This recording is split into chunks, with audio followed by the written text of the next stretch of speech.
Hey everyone, welcome to Jubilee. We're going to be looking at Numbers 14, 1 through 9 tonight. When we finished last time, Caleb and Joshua were the only two spies that said, yes, we can go over and conquer Canaan. Everyone else said, no, we can't. That night, it says, all the people of the community raised their voices and wept aloud. Can you imagine what a sight that was, what a sound that was to hear thousands of people raising their voices, weeping all night long? It goes on to say that they grumbled against their leaders. They said, why is God doing this to us? We'd be better off in Egypt. Let's choose a leader and let's go back. Now, I don't know about you, but if I had been their leader, I would have wanted to give them a little spanking. But the next morning, Moses and Aaron fell face down on their faces in front of the whole assembly. It says Joshua and Caleb tore their clothes, and then they spoke to the assembly, and they said to all the people, the land is exceedingly good. The Lord will lead us. Do not be afraid of the people.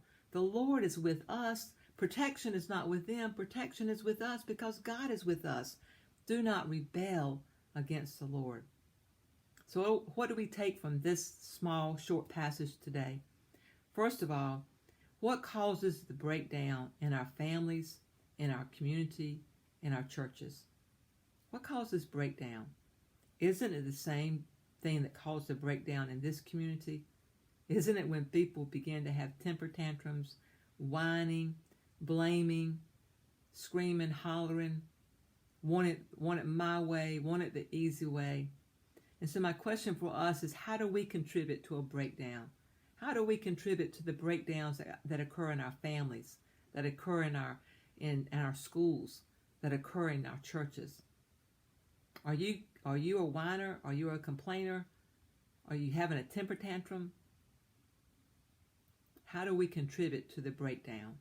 And secondly, we need to know that our attitudes can be contagious. They are contagious. And if we go into a situation with a negative attitude, it's going to catch on fire and it's going to spread throughout that whole group of people, that whole situation.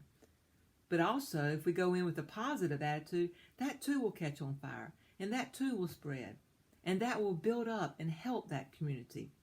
So our question for us, each one of us, is what kind of attitude do we have? What kind of attitude do we take into some tough situations? Do we go in there negative, or do we go in there with a positive attitude? Let's be people that have a positive attitude. And then lastly, how do we rebel against God?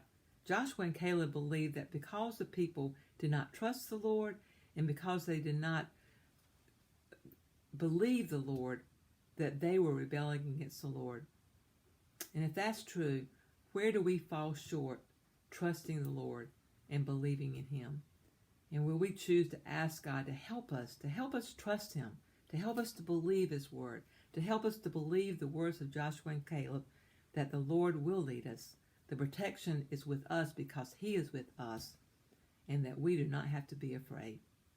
You guys have a good evening. Bye.